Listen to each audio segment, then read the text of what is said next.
So, yeah, I think that we all got through that one, and fucking we're all taking the Chiefs. All right, boys. So you want to move on to some college basketball?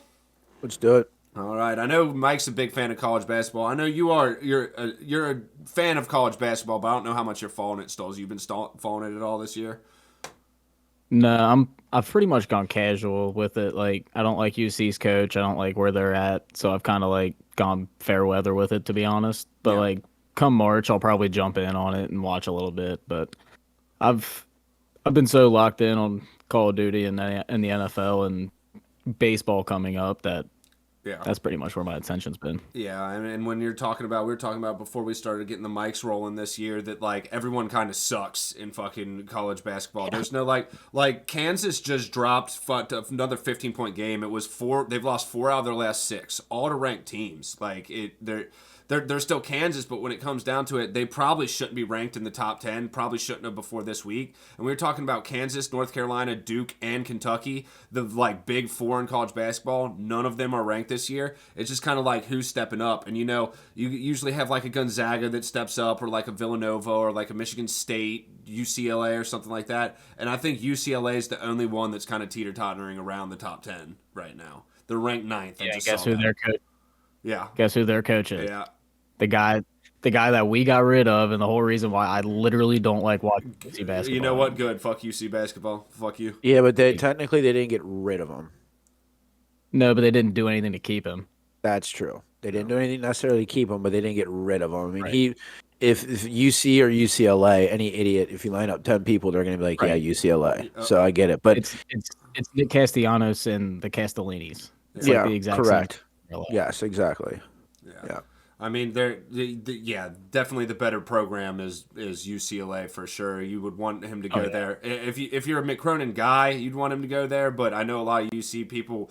UC people were kind of indifferent with it because fucking he sucked. And I think at the end of the day, like if you're seeing what he's doing at UCLA, you have to realize that it's your program that sucks. It's not the coach that was the issue. So Right. I mean, Yeah. yeah. I mean, it's going to make a lot of people salty about UC, but I've never liked UC. When it comes down to it, Xavier's always been my team in Cincinnati, and they're that mid-major team, like ranked around 15. They're actually ranked 16th, and they just whooped the shit out of St. John's this week. So at least someone locally is doing pretty well because UK struggles this year. So Kentucky is struggling, yes, but they're on a little bit of an uphill climb right now with how they're doing. I mean, they've won some games here that have been key, but yes, they're struggling. for sure. Some of those big teams struggling is not helping college basketball. It's not putting eyes. I mean, like right now, I'm currently watching the game, and Miami, who's ranked 19 at home, granted, but they're beating Duke 49-31. Yep. I was watching that right before we turned on the mic, so it was like, yeah. Now, as happy as I am to see that, See, Duke, still, it's like, yeah, you need some of these bigger teams to come on and shit to do like well. that. Let me ask you guys something. Like you guys obviously follow it more than I do. So, with the NIL becoming a thing, how much is that affecting basketball? Like in terms of where people are end up going, like how Travis Hunter, #1 recruit, ended up at Jackson State playing for Dion. So under the NIL stuff, and now he's at Colorado. Yeah. So like, is that affecting the collegiate level? So for sure, and me and Wallet were talking about it actually this weekend, fucking after we did our podcast.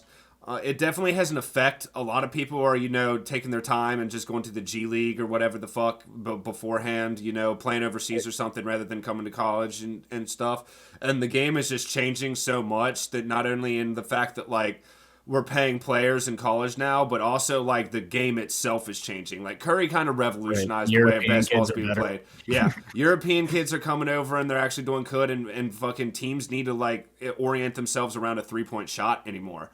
And, that's one of the issues that I see with our team, Kentucky, which I was talking to him about too, is the fact that we don't really go out and get many good three-point shooters. And, we also don't have guys that stay too long. But, everyone's talking about Shebue playing this year.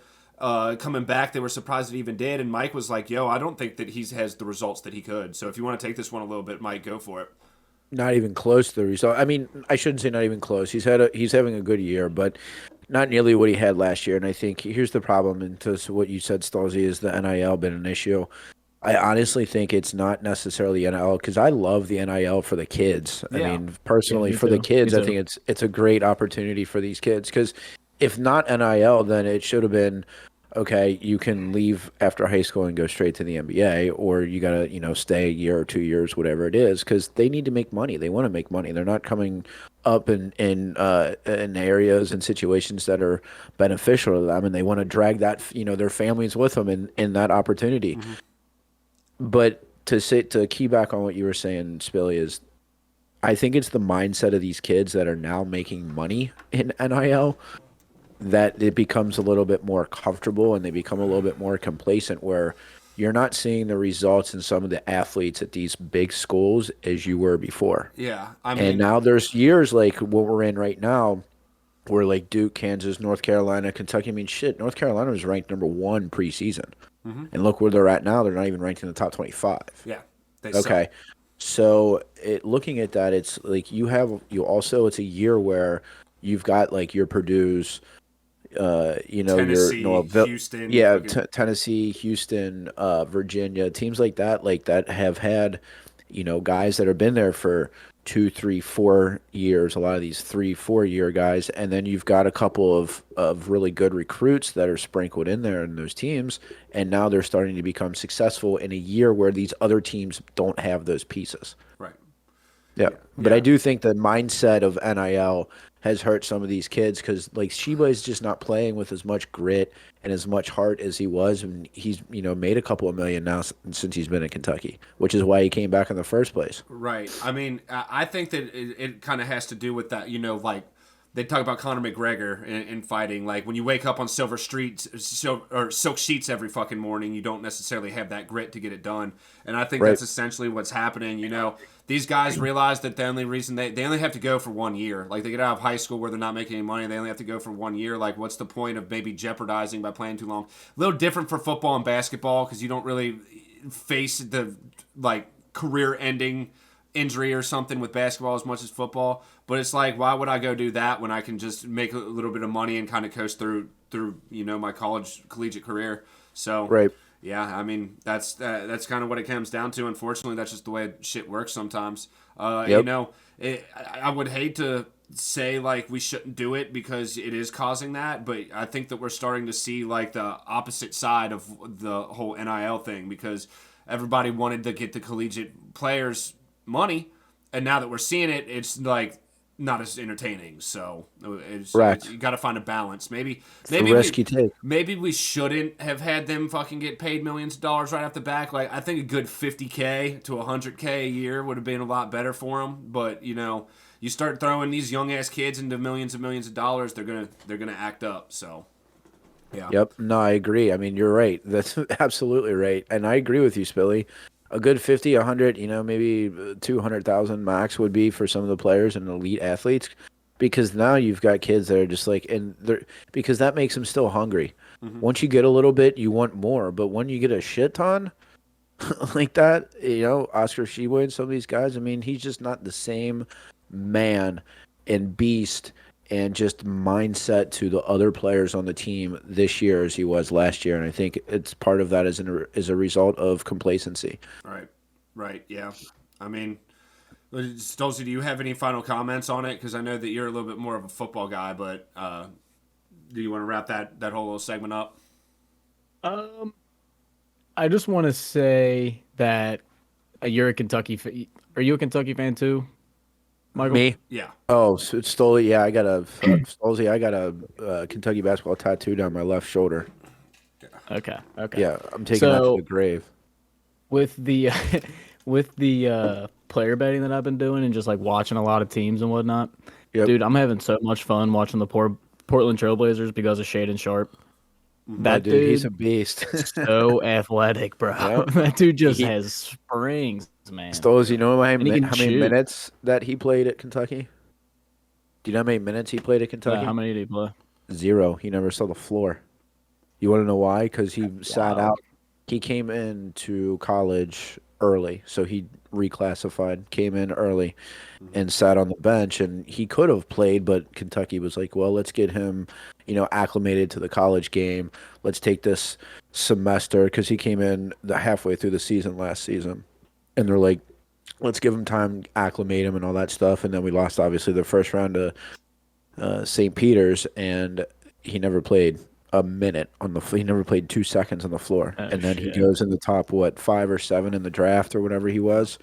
Leaves Kentucky, goes to the draft, and sure enough, look what he's accomplishing. I mean, it's insane. Almost like Kyrie. Yeah. Yeah, and he would have been at Kentucky this year. To think about that is disgusting. Yeah, no, He would have been a freak, dude. that's always I know. That's always This would have been a hell of a different conversation we'd be having, Spilly. I'll tell you that No much. shit. right. I mean, that's one way that I feel like you may be able to fix it a little bit is adding that 2-year rule instead of just one, because I've that was said that for a long time. That I've been saying it forever. It's always been something that I was trying to say, like we should make them Still stay at allow- least 2 years. But I think that there's just a whole. It's Still a whole allowed to go different- early. It's a whole different. Correct. Okay. Yeah, it's a whole different level when you're talking about like basketball and football or whatever. You're able to shine a little bit more in basketball. And I know you were talking about like Portland and watching NBA and stuff like that. You have something to watch because you're betting, but like honestly, until it comes to playoff times, NBA is so fucking boring. Like they score every drive. There's no defense. It's just fucking padding stats over and over and over again. And that's what I liked about college so much back in the day was it was a lot more grittier. It was a lot more defense. I mean, the Tennessee-Auburn game that happened this week, Tennessee won by 3 points. The final score was 46-43. I was like, I've never seen a fucking like power conference game score less than 50 points both of the teams. It was pretty nuts, but like that was a fun game to watch, even though there wasn't a bunch of scoring and stuff like that. But when you just watch someone go down and twick a 3 every fucking possession, it's just like, okay, what are we doing here? So Like, where's the defense at? right, I mean, there's not a What are whole you lot supposed of. to do though? They're 7 foot and they'll hit it from 40. right, Yeah, I know. So that's but see, Off that's the the thing. dribble. Like what? Yeah, I mean, and it's tough for those guys to put that much effort into defense when they're trying to kind of Right. prolong the the minutes that they have in the game. Yeah, so people- I can understand that, people see dude, points, watching and points get Jokic- money. right? Yeah, Like watching Jokic, dude, I've never seen. I mean, outside of LeBron, like in my life, I haven't seen somebody the way just selflessly facilitate the ball to the right spot every single time the way that Jokic does, dude. Yeah, and Like, he's he- with finesse. MVP for a reason. yeah, Like, and this, like, I was watching his stat line last night. This dude had 8 assists, 6 rebounds, 2 points in the first quarter. And I'm like, okay, so he's just gonna pound it, take it down, draw the defense, kick it, splash. yeah, Like, yeah. and it's so seamless to him. He's 7 foot tall and he's just doing little kick passes, little flicks. Yeah, and we were watching it the last night. The NBA, there really is a different. Like I was kind of explaining before, there's just a whole nother level to it. It's kind of like NFL defenses. Like the jump from college to NFL defensively is fucking absolutely insane. You get from the NCAA to pro ball, it's just completely different level. Completely Those different. dudes level. they're so good. Yeah. I think it was Charles Barkley where he was like, at the NBA, it's like these dudes are just so good. You're hoping that they just miss. Yeah, Like it's you can exactly the what I was defense saying. You want. Yeah, Like I don't know if you watched the Lakers game the other night where AD ended the game on like this little fadeaway J splash, comes back down the court, dude tries it on him, he blocks it. And I'm like what are you gonna do? Yeah. Like that's like Anthony Davis, bro, like that, like it was the one of the better 2 plays, like full play sequence I've seen out of one player in a while. Like it was to save the game, like it was just disgusting. yeah. No, it's really cool. I mean, we can get into this last little topic a little bit. I do want to touch on just a little bit because he is my favorite athlete of all time. But when we're speaking about just greatness, LeBron James is about ready to hit the all-time points leader. And that's crazy. My buddy was like, did you know that he was about ready to pass Kareem? I was like, yeah, I actually did. I was like, and he's still going to go for a while. And that dude really does deserve it. I mean, Kareem, like, as great as he was, he played in a different day. Back when he played, there was no one who could guard the sky hook and stuff like that. If he was playing in today's society, he'd probably still be great, but he wouldn't be doing the amount of things that he does. And one thing that we're talking about, like, point scoring for LeBron James, I will say this, the dude is just a better team player. Takes teams from the worst record in basketball to the fucking NBA Finals. He's done it damn near every year, and he's starting to get to a point where he's old and he can't just do it all by himself anymore. But, he's going to pass that milestone this year, and we'll see what happens after that. You guys got any comments of that? Because I know Mike's over there like, fuck this, I hate LeBron. I mean, I'm going to keep my mouth shut on this because there's a lot of things I want to say. Just, wish it was a different. Wish it was a different. Yeah, dude. What he does is insane. I still think I would put him under.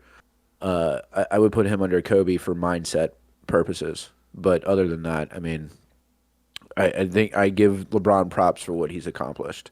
I just don't like him. In basketball, I just don't like his attitude and who he is as a person, mostly.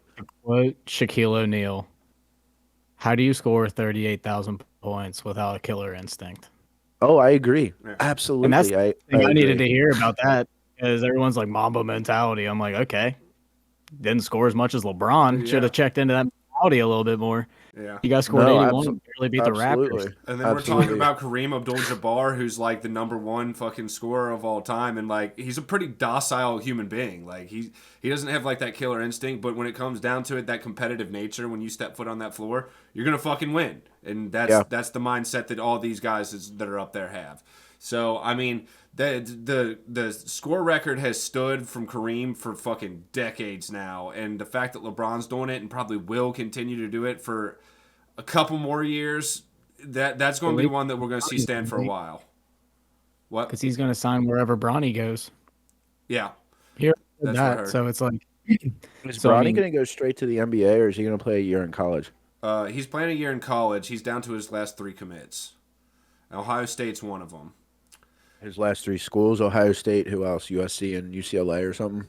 I think USC was on there. There was a team from Southern California, and then Ohio State, and I think that he ended up eliminating Kentucky, but I think Kentucky was on there. And then Kentucky wasn't on his list. I can tell you that right now. If he was, they had no interest in him. I know that. Well, I don't know. You might want to, because the kid is pretty good. Oregon, USC, and Ohio State. Oregon, USC, there you and go. Ohio State. Okay, I could see him at USC. They're saying it's like a 95 to 100% chance he's Ohio State, though. Yeah, he's most likely going to Ohio State. They're going back. Really? Fucking the Cavs. I wouldn't be surprised if LeBron finishes his career at the Cavs. Wow. We'll do round 3. The Cavs going to suck. No, because Bronny's not going to be that No, high. That's actually a good point too, Stolzy, because fucking LeBron, the Cavs, they don't suck. So no, not at all. Depends on where Bronny goes, like in the draft or whatever, because we have to see his full year. But I don't think, just based on scouting or whatever, that he's like considered that top tier guy right now, like that #1 draft pick, like LeBron was when he came into the league. But yeah, I mean, like since LeBron, has there been a more unanimous pick than Victor Wembanyama or whatever his name is? Because I'm looking at DraftKings right now. He's -400 to be picked up 1 overall. Who? That Victor Wembanyama kid. I have no clue who that is. I have no clue who it is either. No. Is he? I've heard a bunch of talking heads talk about him. Yeah, who's he play for? Oh, is he the new Greek freak guy? Is he the new guy from Greece? Yes. He's So overseas. He's overseas, yeah. Yeah, no, I have heard that, which is always wild. These #1 picks are just coming from other countries and shit like that. So, yeah, I mean, but no, I would not. I would not say that this dude is probably the most unanimous #1 pick in basketball ever. That would probably have been like a Kobe or LeBron or whatever. Because fucking bro, this dude is 7'4", Jesus. and he's like a guard. Right. Really? I might have to check him out. I'll check him out after the episode. Yeah, bro. You need to. All right. Well, yeah. Dude shoots 50% from 3 and is like over there in French. Sick. He's 7'4" and shoots 50%. He's just said hook 50, shot. right? You need to look at 50. You need to watch this kid's highlights. Dude, It's is hilarious. he a fucking avatar or something? What is he? Is he a human? He's put a robot out in Oh, Greece. Dude, he just looks like He's he hook looks shot like in every threes. dude in the NBA right now. Like, just looks like a normal dude. No shit. It says 7'2", and then right below it says 7'4". So it's 7'4" Up with in the shoes air. on. Yeah. Okay. Well, shit. I might have to check that out. That'd be cool. But I mean, shit. You're not taking away the LeBron fucking thing from me. We'll see how it goes. I mean, 7'4", fucking being able to do that, I'm pretty sure you're going to be pretty dominant in the league. But that's one thing that I loved about LeBron James over everyone else. As an 18-year-old kid, he came into the NBA and fucking was just dominant from the beginning. Just straight up fucking putting up 25 plus a game, fucking 10 assists, fucking rebounding. Yeah, he's doing the damn thing. But y'all have any closing comments before we wrap up this episode? Nope. I think we're good, man. Hey, just Houday. I mean, I know it's Super Bowl week and stuff, but just Houday. We had a great season. I mean, anyone says that they're, not satisfied, and it's like, dude, man, we're all upset, yes, but we should all take a minute and realize that we've been in back-to-back AFC Championship games and a Super Bowl. Like, be proud of what these guys have accomplished. It's fucking fantastic. For sure. So Houday. Houday, baby. Fucking go Cats. Fucking go whoever your team Yeah. is out there. Go Muskies. Shit. Fucking. With that being said, this has been episode 6 of the Your House, Our Rules Sports Podcast. Peace. Peace, fellas.